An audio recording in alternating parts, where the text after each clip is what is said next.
Tal cual como se ha venido anunciando por varias semanas, en la noche de hoy comenzamos con el curso de escatología, curso que trata sobre los eventos finales, como estaremos viendo en unos minutos. Pero antes de iniciar nuestro curso, yo quisiera hacer algunas aclaratorias con respecto a este curso. Y es primeramente porque sé que hay personas que nos visitan hoy. Todos los martes los dedicamos a lo que nosotros llamamos la escuela bíblica. Tomamos algún tema de la Biblia y lo profundizamos por varios meses. Y hoy comenzamos un nuevo curso acerca de los eventos de los últimos tiempos, que se conoce como escatología. Normalmente en estos cursos no se hace pregunta en el medio de la clase. Si al final usted tiene alguna acotación, la puede hacer, pero mientras en la clase le voy a pedir que preste mucha atención y tome nota si es necesario. Para algunos que nos visitan, espero me entiendan y yo los voy a entender ustedes también, porque sé que hay unos términos que no conocen. Si siguen viniendo a las clases, hay unas cosas que se les van a hacer más familiares. Pero hoy si hay algunas cosas que no entienden, tranquilo. Siga, yo voy a tratar de ser lo más claro en mi clase. Por otro lado, hay otro asunto que yo quiero aclarar, y es el hecho de que cuando uno trata un tema como el de los últimos tiempos, siempre surgen muchísimas preguntas. ¿Por qué esto? ¿Cuándo será aquello? ¿Si será lo otro? Yo les voy a pedir paciencia, ya que lo más seguro es que sus preguntas se aclaren en el transcurso valga la redundancia, del curso. Estamos en el último martes de enero. Este curso termina el primer martes de abril, así que son muchas clases. Así que si tiene duda, anótela, deje que en el curso se vayan aclarando cada una de sus dudas para no interrumpir y dejar que fluyan las clases.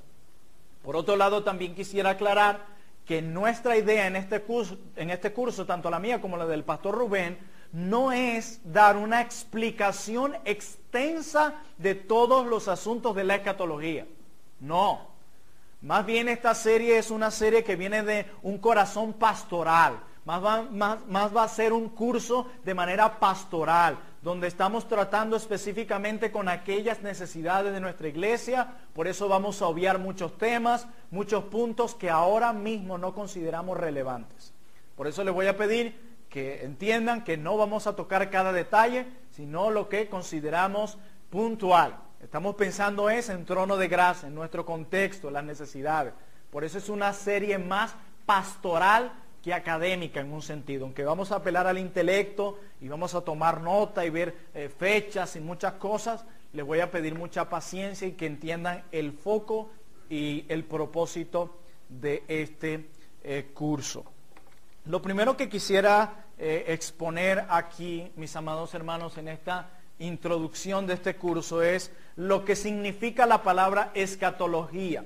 La palabra escatología es una palabra que significa la doctrina o el estudio de las últimas cosas. Escatología significa la doctrina o el estudio de las últimas cosas, para aquellos que están tomando notas. Repito, escatología, una palabra que significa la doctrina o el estudio de las últimas cosas. Queremos dar crédito en esta serie al pastor Samuel Waldron, al pastor Sugel Michelén, al pastor Hockeyman, de su libro La Biblia y el Futuro. De todo este material hemos recopilado para este curso. Es muy importante hablar un poco acerca de la escatología, porque pueden pasar dos cosas cuando nosotros hablamos de los eventos de los últimos tiempos. Uno, vamos a tener personas sumamente obsesionadas con el asunto de los eventos finales, que cualquier noticia, cualquier evento, cualquier cosa, queremos asociarla y nos volvemos adictos al tema y empezamos a estudiar todo lo que tiene que ver con los eventos finales. Llega un momento que se convierte en una obsesión. Y algunos han caído en el grave error de inclusive dar fechas acerca de la venida de Jesucristo, aun cuando la Biblia dice que nadie sabe el día ni la hora. Pero por otro lado, se puede ir al otro extremo. Recuerden, siempre lo he dicho, tenemos un problema en que tenemos a irnos a los extremos, de que puede haber otro grupo que dice, mira, A mí háblame de la vida cristiana, háblame de cómo orar, cómo cantar, cómo adorar, cómo servir a los otros. Ese tema de escatología no me importa. Lo importante aquí es que Cristo viene pronto. Entonces, podemos cometer el error de irnos a ambos extremos. Y esto se debe porque desligamos lo principal del tema de la escatología. Hermanos, la escatología, escúchenme bien esto, no puede ser divorciada del Evangelio de Jesucristo. La razón por la que algunos hacen de la escatología una obsesión y otros que quieren mantener alejados de la doctrina de los últimos tiempos es porque parece que el tema de los eventos finales solo se tornó en un tema de alimentar curiosidades. De hecho, cuando se dice inmediatamente que se va a dar un curso de los últimos tiempos, de qué nos dice la Biblia acerca de la venida de Cristo, de muchos acontecimientos que se están dando en el mundo, todo el mundo se anima a escuchar o a venir. ¿Por qué? Porque hay una curiosidad dentro de nosotros hacia las cosas del futuro. Ustedes no ven cómo se están haciendo ricos muchos chamanes y muchos brujos. Y eso se debe a qué? No a que ellos en sí tengan la verdad en lo que dicen, sino que hay una obsesión en el ser humano en saber el futuro. ¿Qué me va a pasar? ¿Cómo voy a morir? Si ya se acerca, si no se acerca.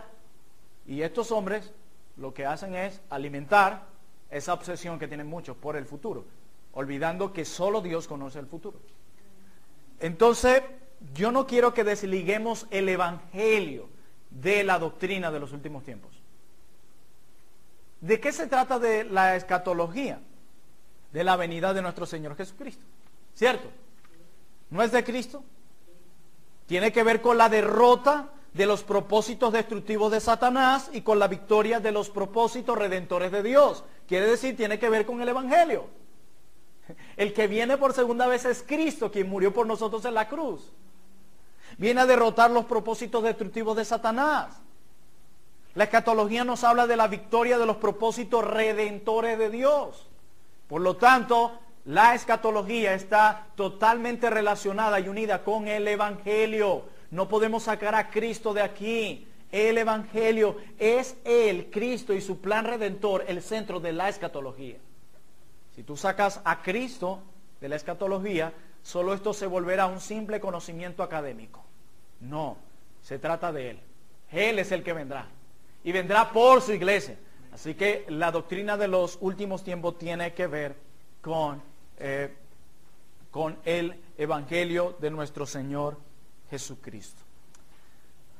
Esta es una clase introductoria. Yo solo voy a ponerles en panorama algunas cosas. Le decía a los hermanos hace rato que hablábamos en la panadería. Solo voy a tratar de introducir un poco esta doctrina. A partir del próximo martes vamos a sumergirnos un poco más.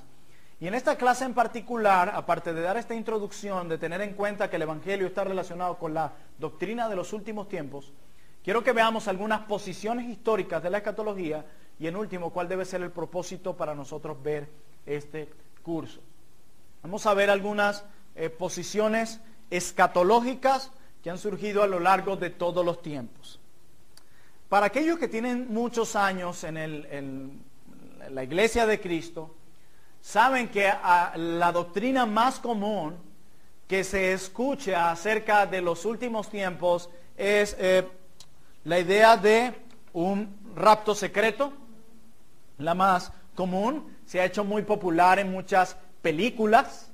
No sé si algunos han visto aquellas películas que se llama Dejado Atrás. Muy común, yo la llegué a ver varias veces. Cuando uno sentía que se estaba enfriando en la fe, le ponían esa película.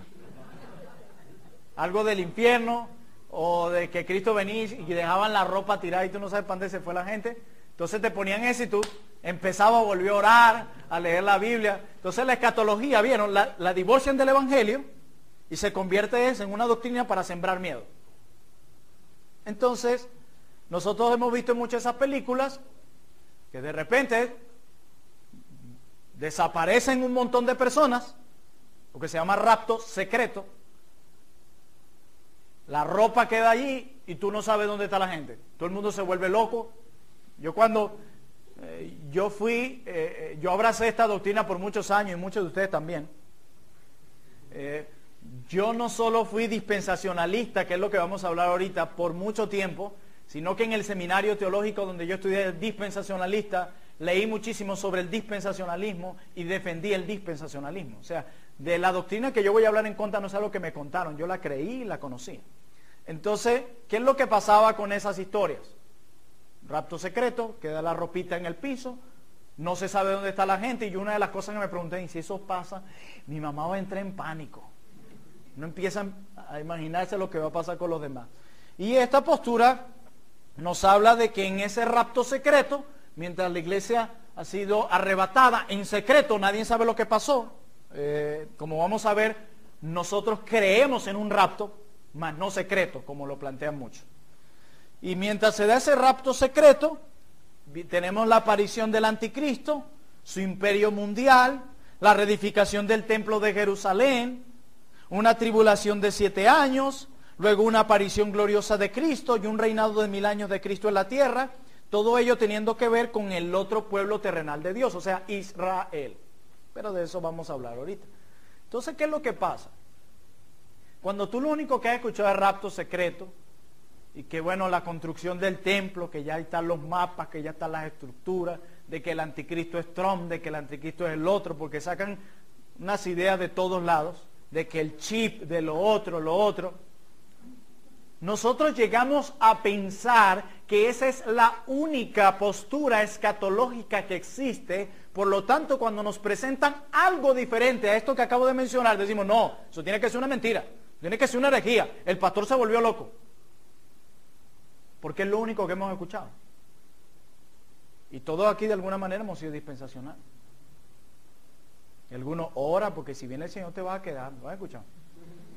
Cuando Él venga en secreto, si Él va a venir y debemos llevar vidas santas. Pero hay una idea distorsionada de esto. Ojo, no estoy atacando el carácter cristiano de aquellos con los que difiero. Nosotros hemos sido también influenciados por muchos hombres de Dios que abrazan estas posturas, pero nosotros tenemos que definir una postura. Tenemos que tener clara en qué creemos. No podemos vivir como muchos un amor divorciado de la verdad. No, creemos algo. Como decía el pastor Samuel Waldron, los corazones de algunos hombres son mejores que sus cabezas.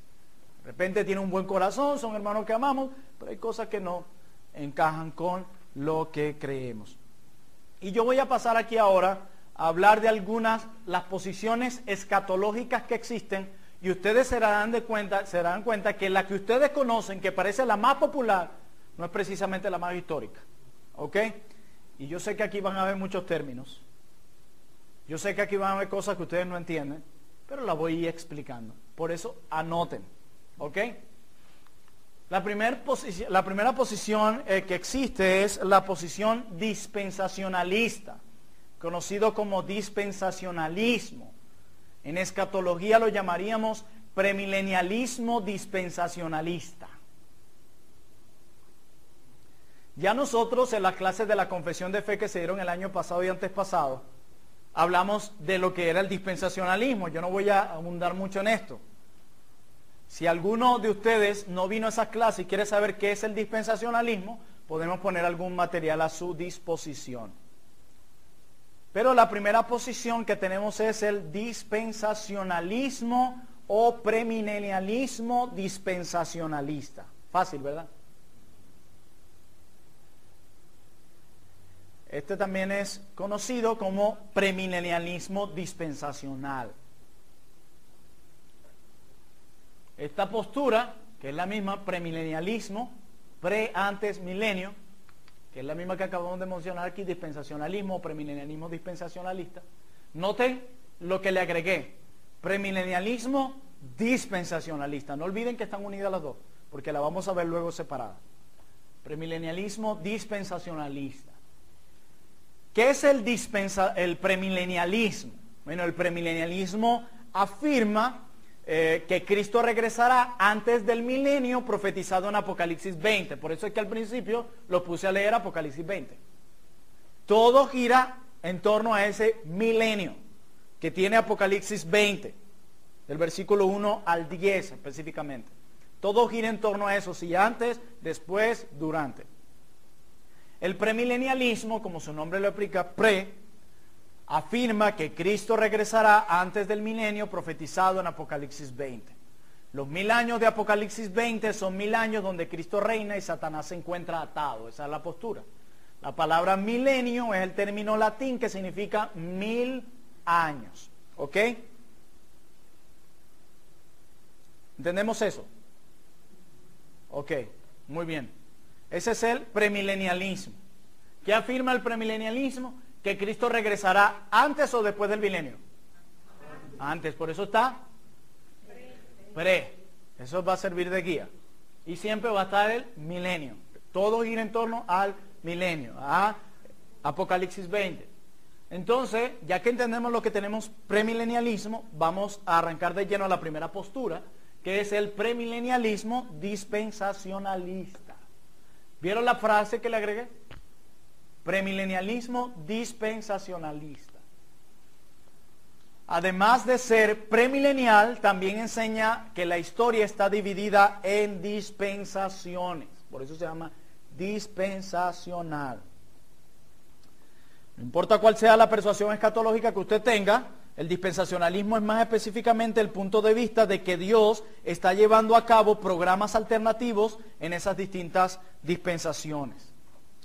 ¿Qué quiere decir esto de dispensacionalista? ¿Algunos se acuerdan qué es el dispensacionalismo? ¿Qué cree el dispensacionalismo?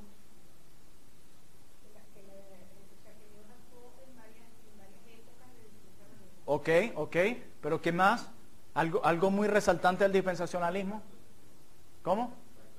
El rapto secreto, ciertamente, pero proviene de otras ideas que tiene.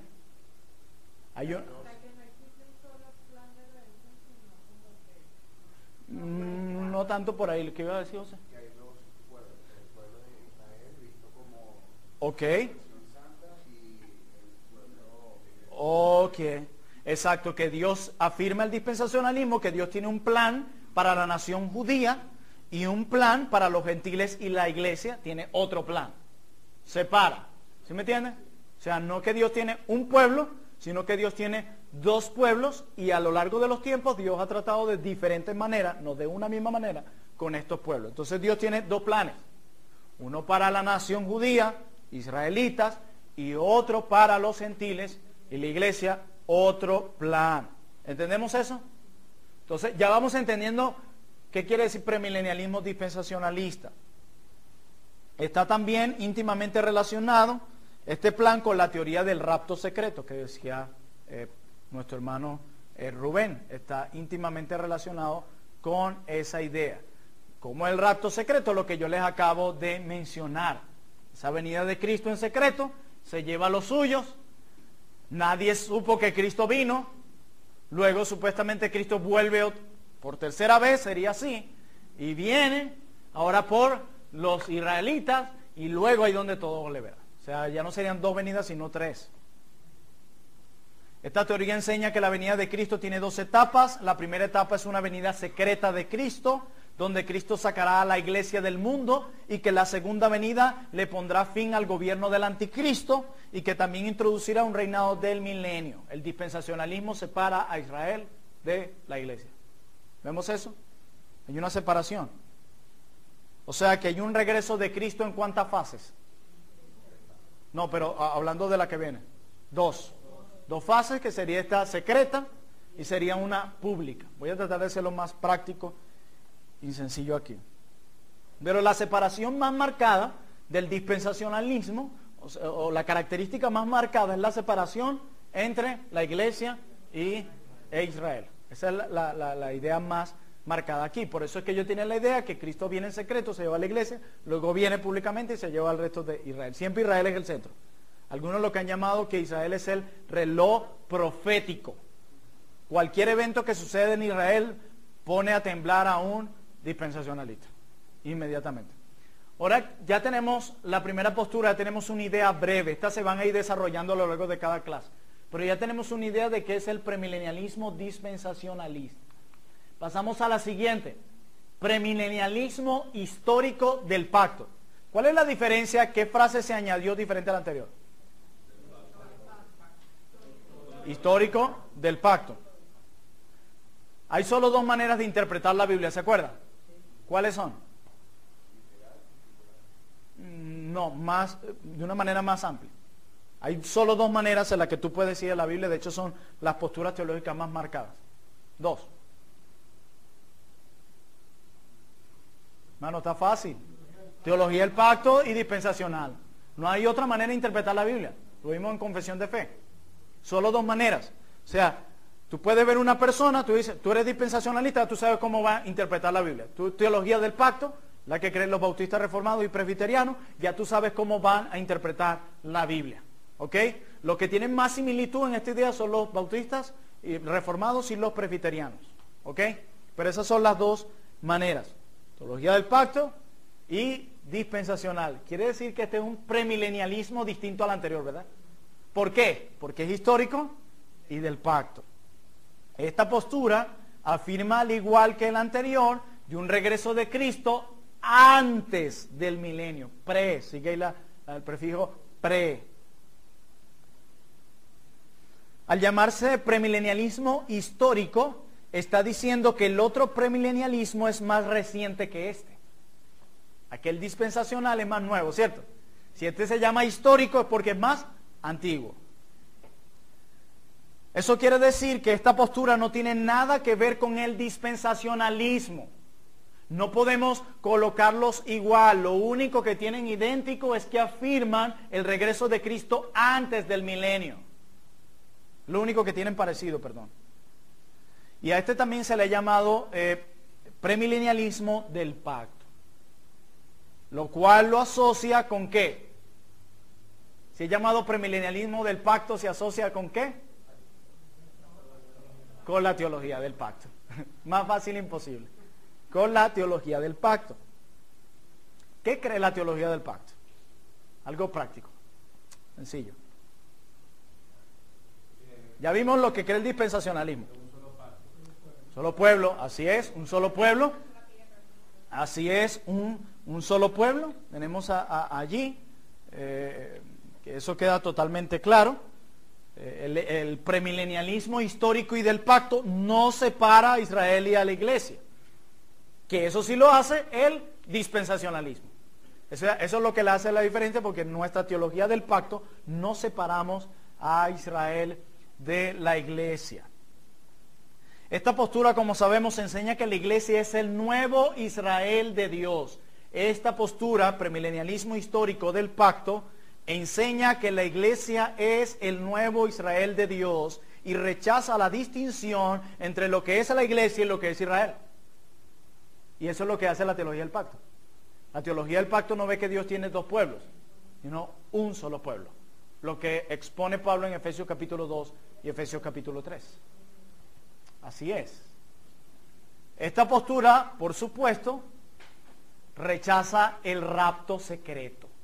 Fíjense la palabra como lo estoy usando, rapto secreto. No es que no creamos en el rapto, sino en ese rapto secreto. Lo quiero enfatizar porque no se me vayan a salir de aquí. No, ¿qué rapto? Eso no existe. El rapto secreto, por supuesto lo rechazan. ¿Ven que si hay una distinción? ¿Qué es lo único que tienen parecido entonces la postura anterior con esta? Antes del milenio. ¿Y cuál es el milenio? ¿Que están dónde? Apocalipsis 20. Muy bien, muy bien. De hecho, tenemos una clase específicamente donde vamos a hablar del reino milenial. Así que no se preocupen, donde se va a exponer claramente cada una de estas posturas. Entonces ya tenemos premilenialismo dispensacionalista, ya lo sabemos, ¿verdad? Premilenialismo histórico o del pacto, no separa a Israel de la iglesia, cree claramente que la iglesia es el nuevo Israel de Dios, el premilenialismo dispensacionalista sí lo hace.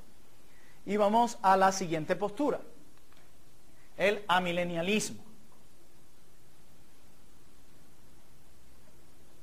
El amilenialismo es aquella postura escatológica que de manera general enseña que el milenio, del que habla Apocalipsis 20, 1 al 10, se refiere al tiempo presente de la iglesia. ¿Leyeron eso? ¿Tiempo qué? Presente de la iglesia, donde Cristo está reinado en un trono celestial y que culminará con su segunda venida y los eventos relacionados, o sea, resurrección de los muertos, juicio final y tierra nueva. Yo soy amilenialista y creemos fielmente por la Biblia en el amilenialismo. el amilenialista le llama milenio a ese periodo evangélico que existe entre la primera y la segunda venida de Cristo, el ya pero todavía no. El amilenialista le llama milenio a ese periodo evangélico, repito, que existe entre la primera y la segunda venida de Cristo. Por lo tanto, los amilenialistas enseñan que Cristo regresa después de ese milenio. En un sentido, esa palabra amilenialismo no está bien, porque ese ahí es como no milenio. Pero no, sí creemos en un milenio. El amilenialista cree que después de ese periodo de 1000 años viene el regreso de Cristo, luego el juicio general y la resurrección general. ¿Vieron que ya hay una diferencia con las posturas anteriores? Las posturas anteriores creen en una venida de Cristo antes del milenio. El amilenial cree en una venida de Cristo luego. ¿Lo tenemos claro? ¿Anotaron allí? Anoten todo lo que consideren importante. Hay unos gráficos que yo voy a traer en mi próxima clase, donde voy a explicar claramente lo que sucede en cada evento, para que tengan una idea. Y los que quieran esas láminas, se las pueden llevar. Recuerden que esta es una clase introductoria meramente, no estamos entrando a temas muy profundos. Solo les estoy, mi enfoque con esto es mostrarles que la única posición no es la más popular, o la que conocemos. Hay muchas más.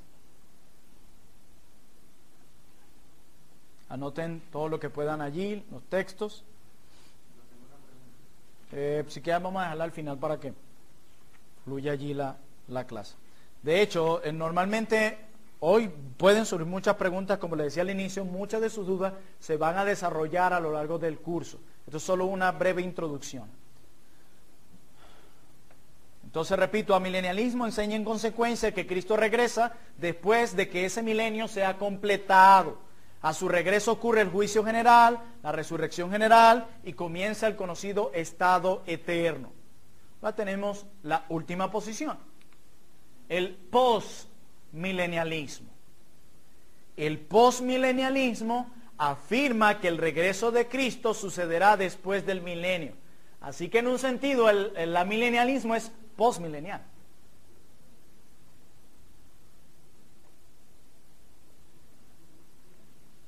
Muchos de esta idea del postmilenialismo piensan diferente al amilenialismo en este sentido.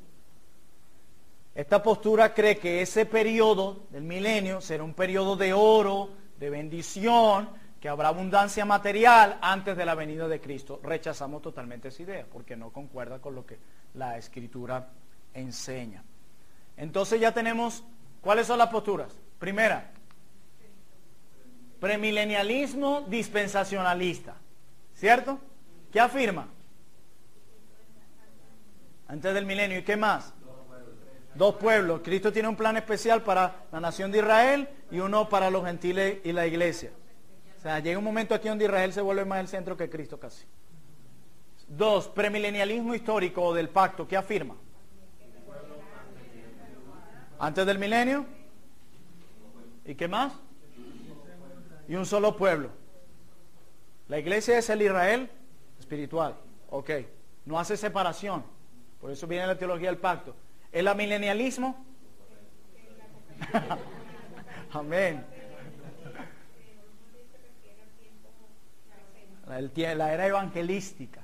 Que eso lo vamos a desarrollar en una de las clases. De hecho, quiero recomendar este libro. Si en algún momento alguien puede adquirirlo.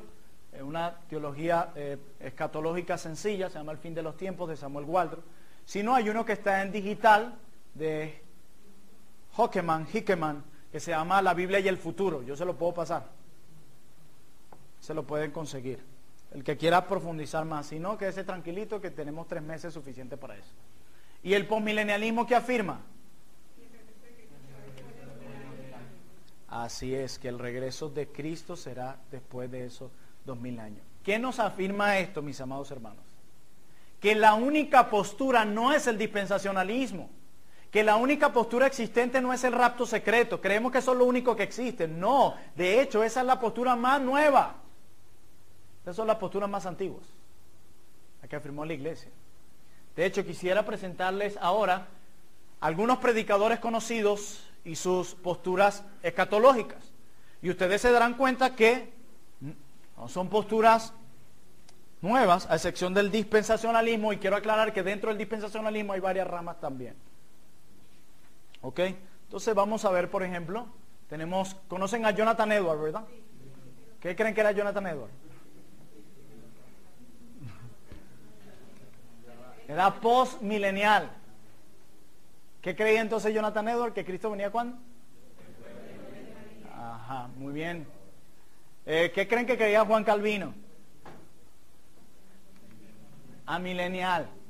Al igual que Agustín y al igual que Martín Lutero. Eran amilenialistas. ¿Eso qué quiere decir? ¿Qué creían?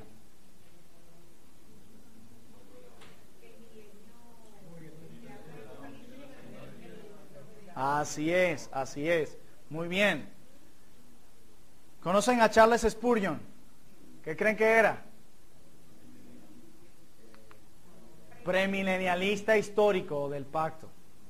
Era premilenialista histórico o del pacto. Esa era la postura de estos muy conocidos hermanos. El amilenialismo fue realmente dominante en un tiempo de la iglesia, desde el tiempo de Agustín, y Agustín murió alrededor de los 430. Quiere decir que el amilenialismo es una postura demasiado antigua. De hecho fue dada con mucha fuerza por Agustín. Luego fue abrazada por, como lo mencionamos allí, por Martín Lutero y Juan Calvino también. Ellos fueron amilenialistas. El postmilenialismo fue sostenido ampliamente en los siglos XVII y XVIII por algunos de los más grandes evangélicos del momento, como fue Jonathan Edwards. Quiere decir que el dispensacionalismo es lo más nuevo que hay.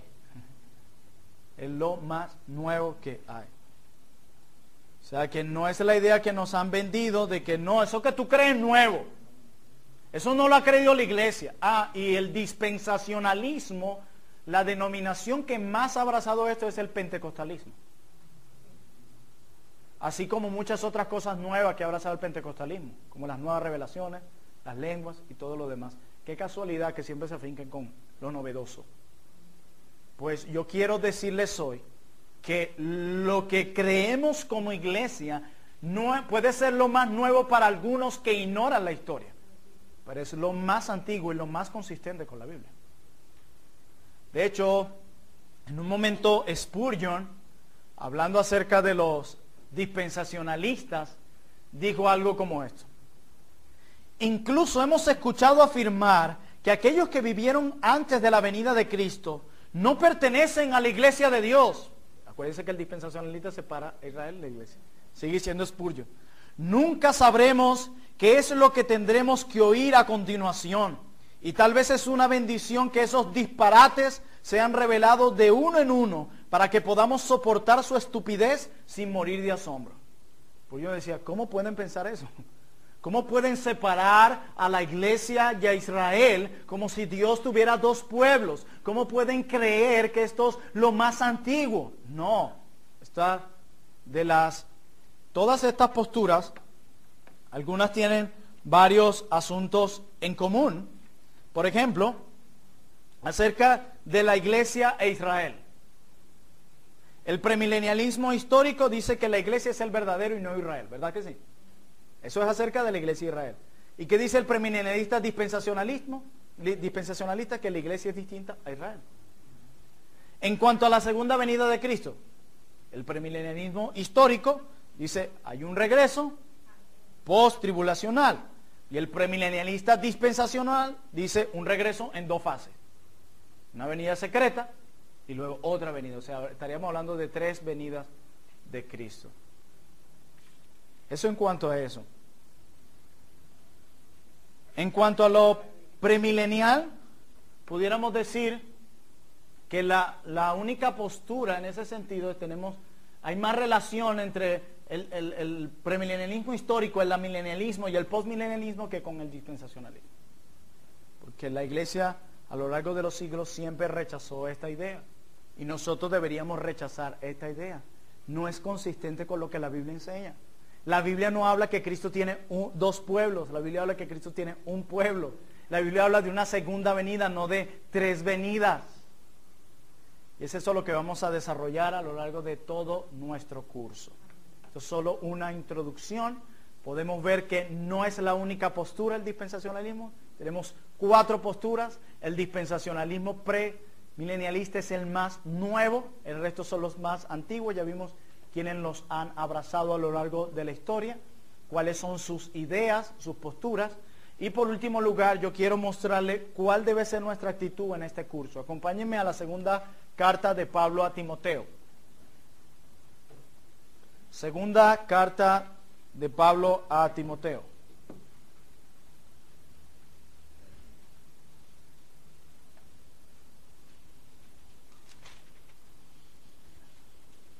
Vamos a ir específicamente al capítulo 3, versículo 16, un texto muy conocido por todos nosotros. Voy a leerlo y por último cierro con la lista de temas que vamos a ver en el curso. Segunda Timoteo capítulo 3, versículo 16 dice lo siguiente. ¿Alguna parte de la Escritura? Dice. Toda la Escritura es inspirada por Dios y útil para enseñar, para redarguir, para corregir, para instruir en justicia, a fin de que el hombre de Dios sea ¿qué? Y enteramente preparado ¿para qué? Toda la Escritura es útil para eso, para ayudarte a crecer en piedad, para prepararte para toda buena obra. Y en la Escritura se encuentran las porciones escatológicas. Quiere decir que tú y yo debemos venir a este curso no para alimentar nuestra curiosidad por el futuro, no para debatir con el dispensacionalista, no para aplastar al que piense distinto a mí, no, error, sino para crecer en piedad, para crecer conforme al carácter de Cristo, no para alimentar nuestra curiosidad y para hacer preguntas de donde no las hay. Es para crecer en piedad. La idea es que este curso te pueda guiar, anhelar la venida de nuestro Señor Jesucristo, a crecer en piedad y en carácter. Yo le dije, no es casualidad que cuando uno toque estos temas se llene la sala, gloria al Señor, lo que hay que aprovecharlo. Entonces ya entendemos cuál es el objetivo: crecer en piedad, anhelar la venida de Cristo, prepararnos para esa venida, no para alimentar nuestra curiosidad. Y quiero decirles cuáles serán los temas que vamos a ver en las próximas semanas. El próximo martes yo estaré dictando la clase sobre el Evangelio en las profecías. El Evangelio en las profecías. Es uno de los temas que voy a exponer el próximo martes, luego de esta clase introductoria. Luego, el pastor Rubén va a hablar sobre la iglesia en el Antiguo Testamento. Vamos a probar la relación entre Israel y la iglesia. Vamos a fijar nuestra postura en cuanto a eso en relación al tema escatológico. Luego el pastor Rubén volverá a tocar el tema sobre la estructura de la profecía. ¿Cuál es la estructura que lleva cada una de las profecías en la Biblia? Veremos que no son tan simples como creemos, a pesar de que la escatología en la Biblia es simple. Nosotros somos la que la hemos hecho compleja. Luego yo voy a hablar sobre los misterios del reino de los cielos. ¿Cuáles serán dichos misterios? ¿Qué significa? Luego yo mismo voy a hablar sobre el reino milenial. Ahí vamos a fijar con más claridad nuestra postura amilenial. Vamos a explicar qué significa el milenio, qué acontece, cómo se relaciona con los eventos que estamos viviendo, etc. Luego el pastor Rubén va a hablar sobre la confrontación final en la Biblia acerca de los eventos escatológicos. Y el mismo pastor Rubén luego nos va a dar una recapitulación de la serie para que no olvidemos ninguno de los detalles. Y terminaremos con 2 clases, las cuales voy a cerrar yo. Y una es el juicio final. ¿Qué dice la Biblia acerca del juicio final? ¿Qué desglosa la palabra de Dios sobre este tema? Y por último, yo voy a hablar sobre los cielos nuevos y la tierra nueva. ¿Realmente el cielo es allá o va a descender un cielo nuevo y tierra acá? ¿Qué dice la Biblia sobre eso? Entonces repito los temas. Hoy tenemos una introducción. El próximo martes el Evangelio y las profecías.